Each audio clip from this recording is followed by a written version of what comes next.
go over the homework for 5.1. Problem 1 says we're given this graph, and there's this red area that they're calling area A, and we're supposed to find the area under the curve from -5 to 0. So I clicked on the graph and printed that. We got a bigger picture here from -5 to 0. And if this is -2 and -1, we can see that these rectangles, I hope you can see them, they're kind of light, are 1 by 1. So these larger rectangles are area of 1. So here's two rectangles, or an area of 2 cut in half. So the area here is 1, 2, 3, 4, 5, 6, 7, 8. And it's below the x-axis, so -8. So the answer for my first one, the area from -5 to 0, is -8. Then it says, what is it from -5 to 7? Well, looking here, from -5 to 5, this part looks like an odd function. This is -8, and this is 1, 2, 3, 4, 5, 6, 7, 8, plus 8. So these two cancel, and this, they said, is A, so the answer for this is A. Okay. Number 2.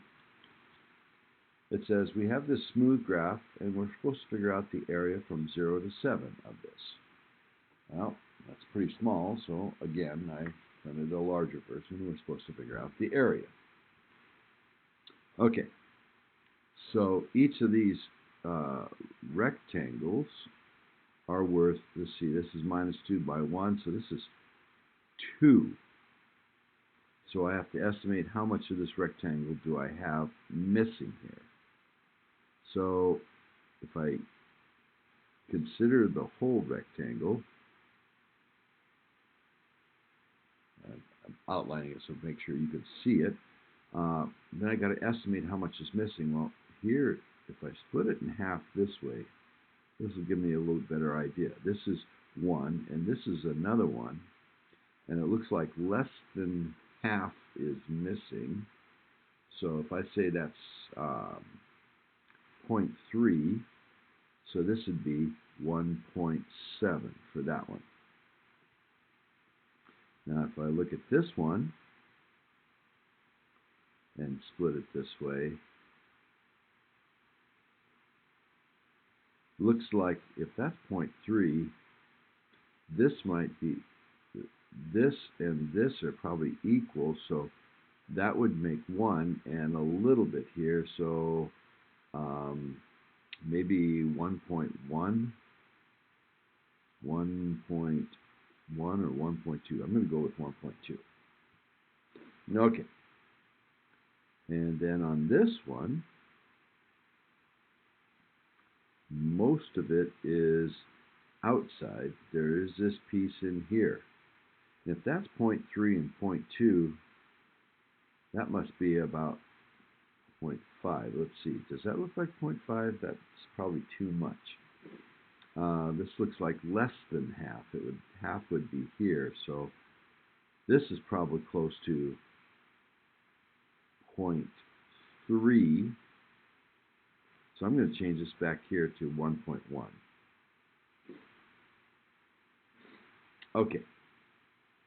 Now we can go to here, and that's a whole 2, 2, and this is almost 2. I'm going to let it be 2 and take some of that off of this one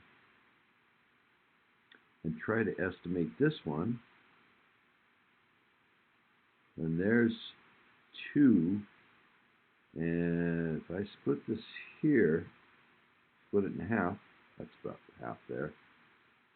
This looks like that piece there might fill there, so maybe this is a half. So 0.5, giving up some to fill that in. Then 2, 2, 2, and this one,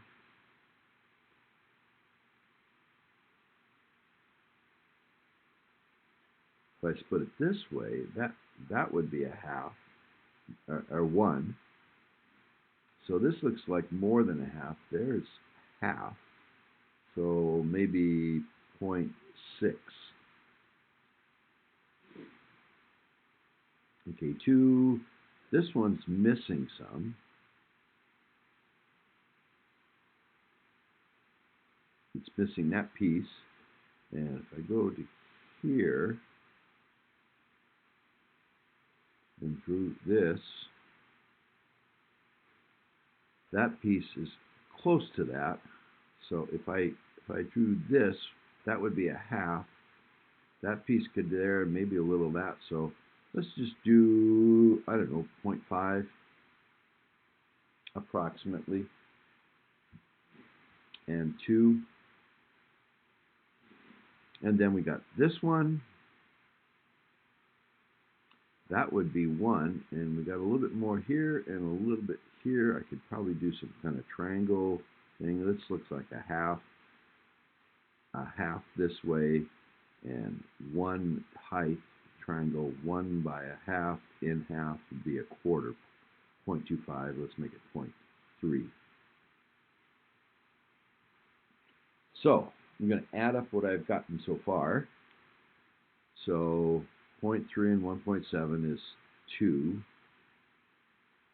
4, 6, 8, 10, 12, 14, 16, 18, 19, 20.4, 20.9, and 1.1 is 20.9, 31.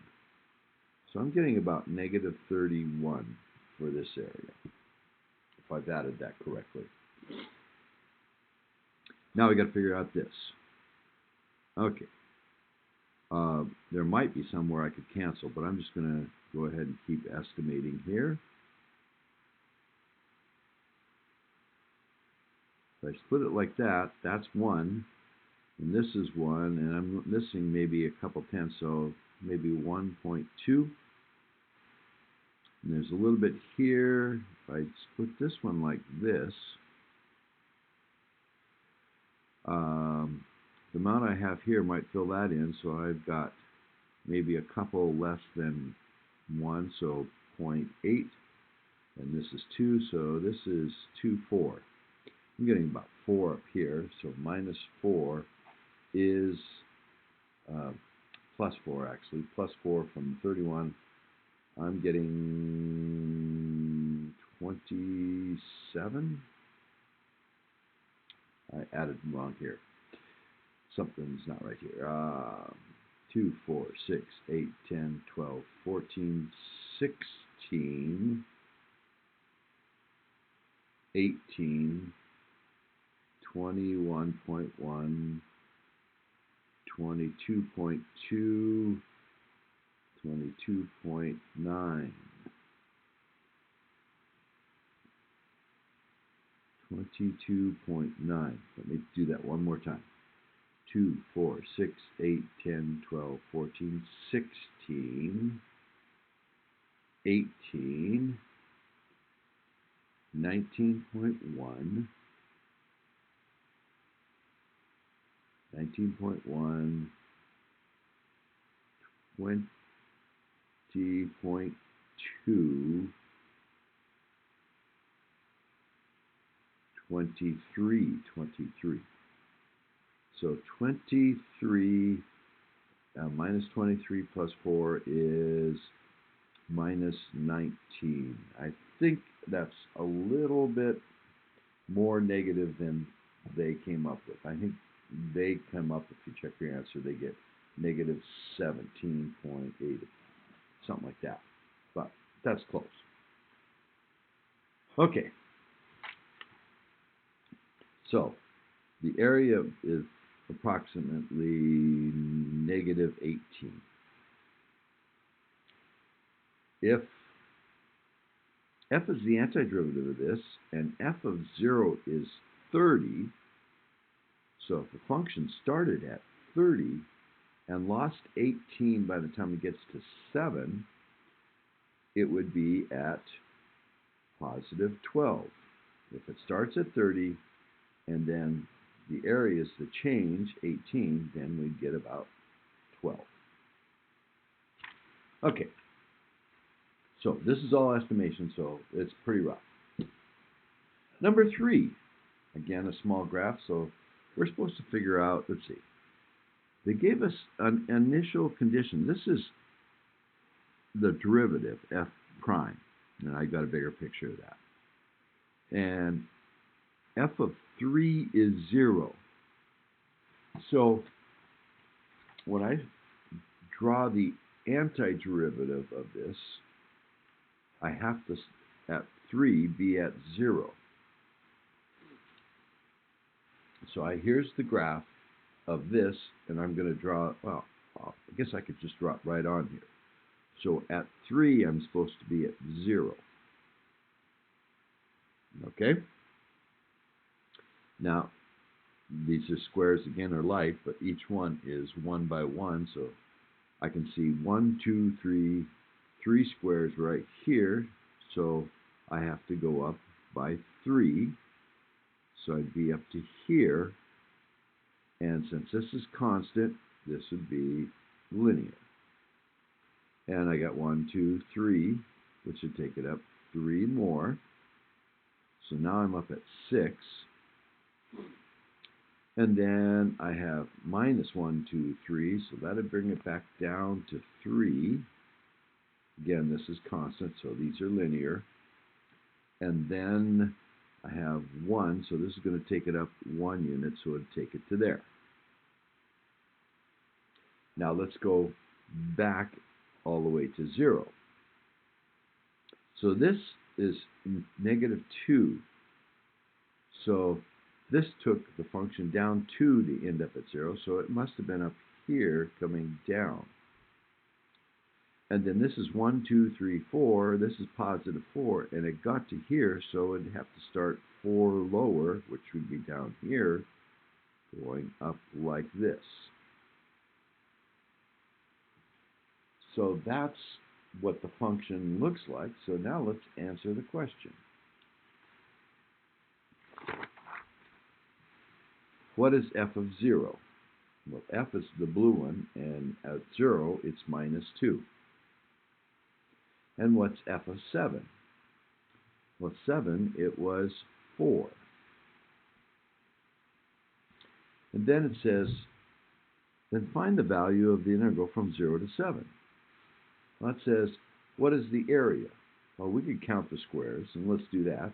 1, 2, 3, 4, minus 1, minus 2, so that's back to 2. Then there was 6 here, so that I'm up at plus 4.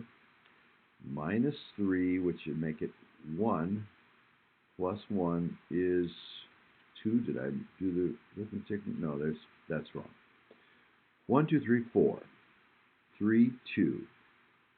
3, 4, 5, 6, 7, 8. I'm up to 8. 7, 6, 5, plus 1 is 6. So the total area, net area, is 6. But I didn't have to go through all that with knowing these two, because at the end it was at 4, and at the beginning it was minus 2. So the net change in area took me from minus 2 to 4, which is a change of 6. Minus 2 to 4 is 6. And that was the point of this one. You can do this 2 different ways, and we did it 2 different ways. Okay, so now we have this one. This is f, and the antiderivative is 0, 0, and we're supposed to figure these values out. So here's that graph. Let's see, let me pull this down.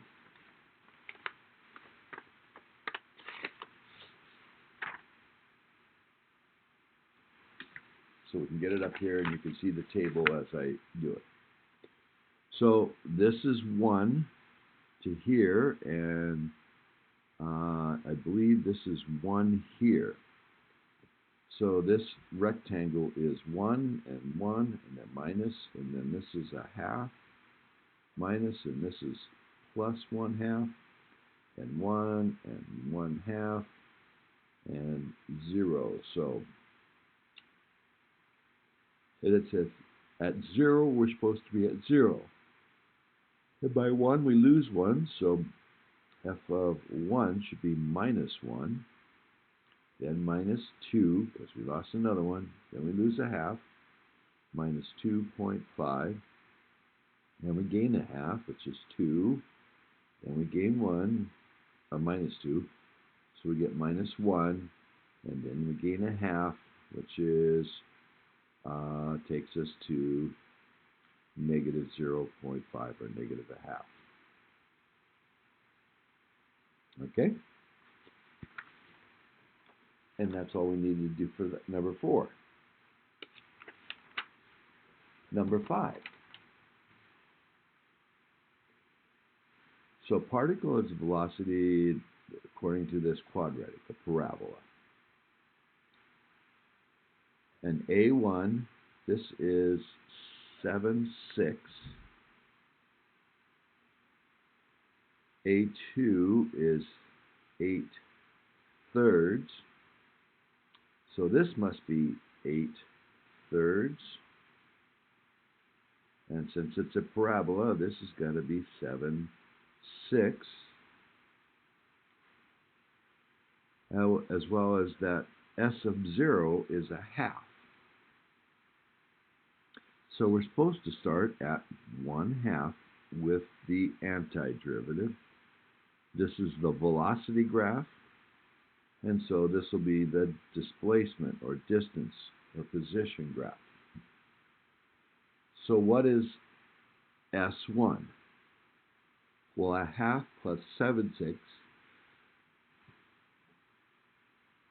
3/6 is 1/2, plus 7/6 is 10/6, or 5/3.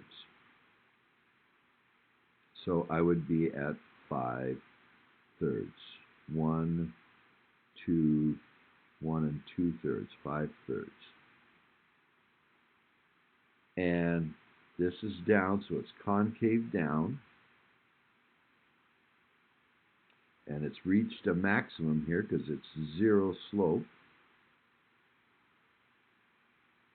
This is quadratic, so this is a cubic curve. It's probably a little more like that. And then we lose 8/3.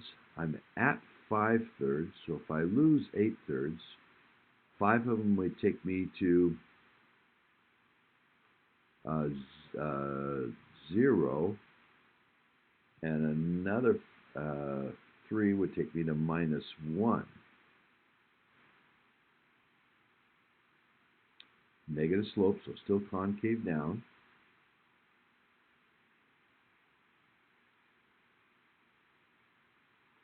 And then I've got to go down 8 more thirds. So 3/3, 6/3, 7/8 by here.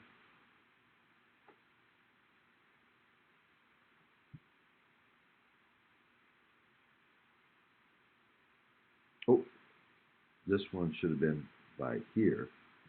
So this one should have come, get this right. This happens, this is 3, so I should have gotten the 8/3 by 3. So I should have been here. So make that correction. And then by 5, I should be down here.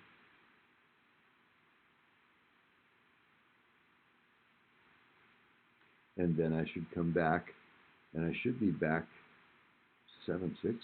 I'm off here. Okay, what did I do wrong here? 7/6, and I'm starting at 1/2. So 7/6 is 1 1/6. So up 1 1/6. That's about right. Now I got to come down 8/3. 3/3 would take me to there. 6, 7, 8/3 would take me to negative 1. and then 8/3 more. 3, 6, 7, 8/3 should take me to about here. So I'm a little bit low.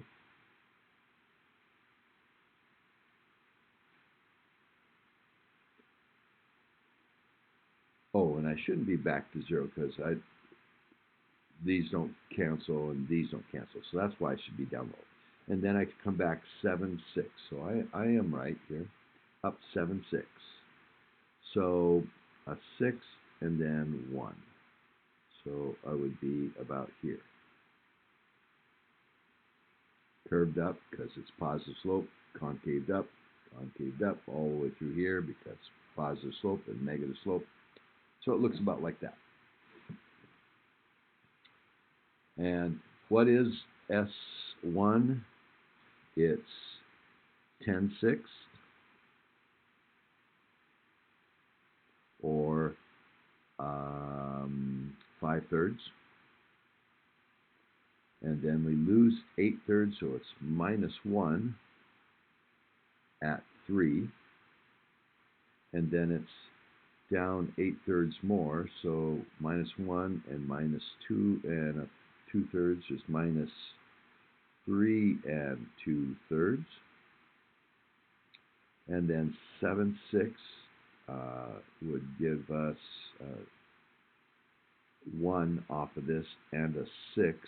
So 1 and a 6 added to that negative 2 and 2/3 is -2 1/2.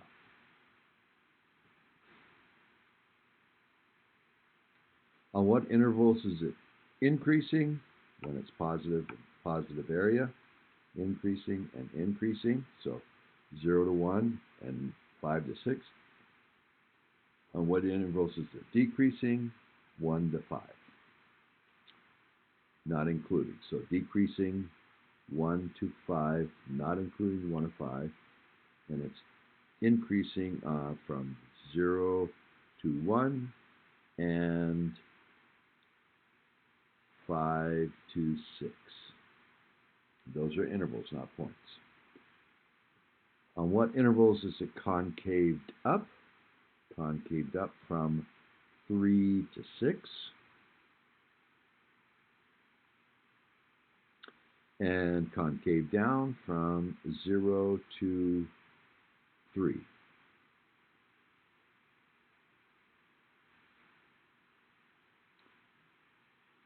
Sketch and accurate and label the axis, and this is S and T, and got the units. Note that V of T is, find a formula for S. Would be the antiderivative of this, which would be -2 T, and the antiderivative of this will be T minus 3 to 1 higher power, 3, and divided by 3, so it would be 1/6. So if we take 3 times this, we get 1/2, 3/6, 1/2, T minus 3 to there, and the derivative of the inside is 1, so that works. And we've got to get our plus C, but at 0 it was supposed to be 0.5, and if I put 0 in here, I get 0, and 0 minus 3 is -3 cubed is -27 over 6. Well, -27 divided by 6, 3 goes into both of those, and that's 3 into 27 is 9 over 2, or 4.5. So this is -4.5, this is 0, and plus something is supposed to be 1/2. So it must be plus 5. And that would be S of T.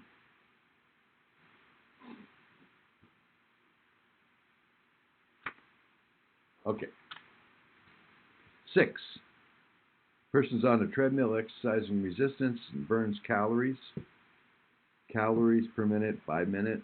So the area would be calories per minute times minute, which leaves calories. So we're going to get calories as the vertical axis here, and minutes as the horizontal axis. And it says that C of 0 is 0, so they haven't burned any calories at time 0, so we're starting at 0.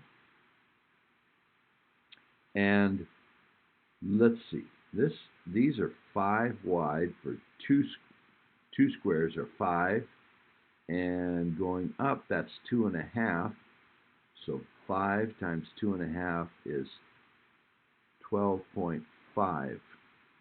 So a square like that, four squares in the graph, is 12.5.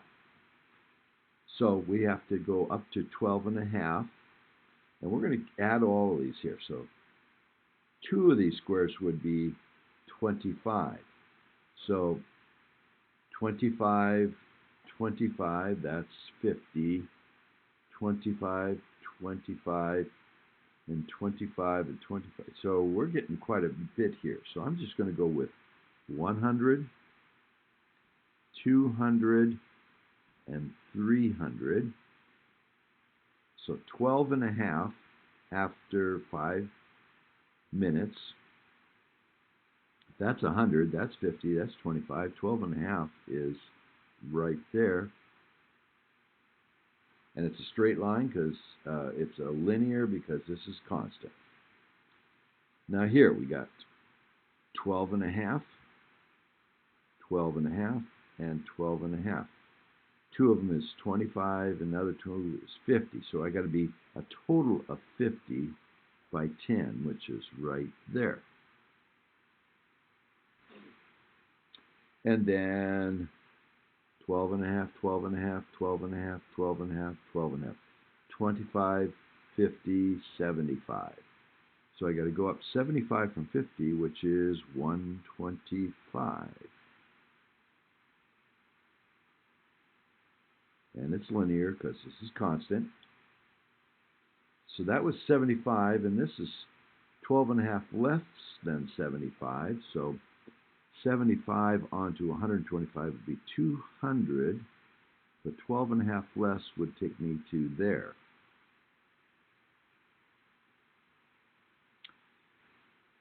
And then that would get me through to 20 minutes. And now I've got 25, 50, so 25 and 50. So I got to go 50 more than here, which is 2 squares up, 1, 2, which would take me to there.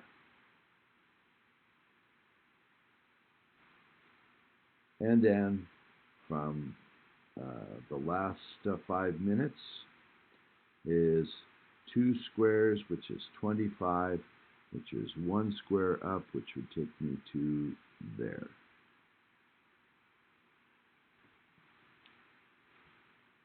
Let C be the derivative of this is C, and this is capital C, the antiderivative, I should say, and this is of time, and T is in minutes. What does the function measure? The amount of calories burned. What are the units? Calories. C of 0, 0, determine the exact value of C of T at the values 5, 10, 15, 20, 25, and 30. 12.5, 50, we got to here. Then we went up at 15, we went up 75, so 125. Then we went up not 75, but 12.5 less than 75. 75 would take us to 200. Minus 12.5 is 187.5. and then we went up 50, so that's 237.5, and then we went up 25, so that would be 262.5. Doing the arithmetic in my head, so I may be off a little bit, but that's close. Sketch an accurate graph, we did. Determine the formula for C that does not involve an integral and is valid for 5 to 10. 5 to 10. Well, that's a line. And the slope is, as it says right here, 7.5. So it would be 7.5 t. But at 7.5, it would come down to here. And so it's going down a square and a half, and so it would go down a half and a square, and so it would cross right there, which is negative 25. So the calories burned over this time interval would be this function on the interval from 5 to 10. And that's part D. 7. Piecewise linear function.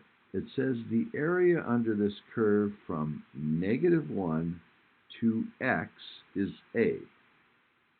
And B is from 0 to x, and C is from 1 to x. And we're supposed to graph these. We're supposed to make a table. Okay, so let's make a table. So let's say A, B, and C for the different values of x. So what is it at -1, 0, 1, 2, 3, 4, 5, and we're supposed to go up to 6. So A of C. What do we know here? Well, if we go from -1 to -1, that's no width. -1 to -1, we don't move. The area would be 0, and so A of -1 is 0. And just continuing on here, B of 0, 0 to 0, would be 0. And C of 1 to 1 would be 0. Now, what happens here? If we're at 0 and we go from -1 to 0, that area is a box of 1, so this would go to 1. This would be 0.5, so we get 1.5. And then we lose the 1.5, so we're back at 1, and we lose 1, so we're at 0. We lose a half, so we're at -0.5. We gain a half, so we're back at 0. And then we're at 1, and then we does another one out here, but they didn't ask us to do it, which would make it 2. Now B, the starting point is here is 0. So it went up a half, and then down a half, and down another one, and then down another half, and then up a half, and then 1 gets us back to 0, and one more gets us to 1. And if we're at 0 here and we had gained 1, we must have started at -1, back here at -1. And you can see every one of these, B is 1 less than A.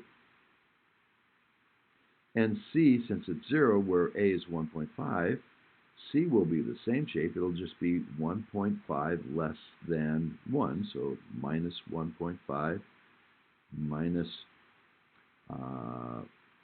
0.5, 0, 1.5 less than that, it's -0.5. And if we start here at 1, it goes minus 0.5, minus 1.5, minus 2, minus 1.5, minus 0.5, 0.5. So if I go over here and graph these, first section, A would be, starts at 0 at minus 1, and it gains 1, constant, so linear, gains a half, slope negative, concave down, goes to a half, and then it goes another half down, and concave down, then straight line, loses 1, then it's concaved up, loses another half, gains a half, straight line, gains 1, and gains another one up to 7. B is the same graph except down 1.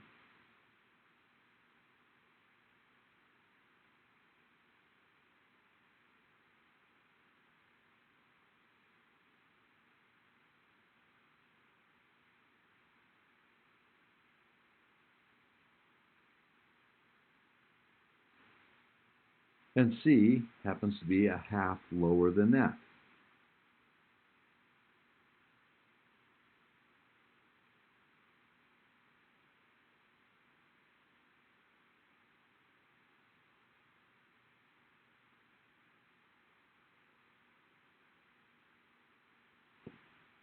So here's A of X,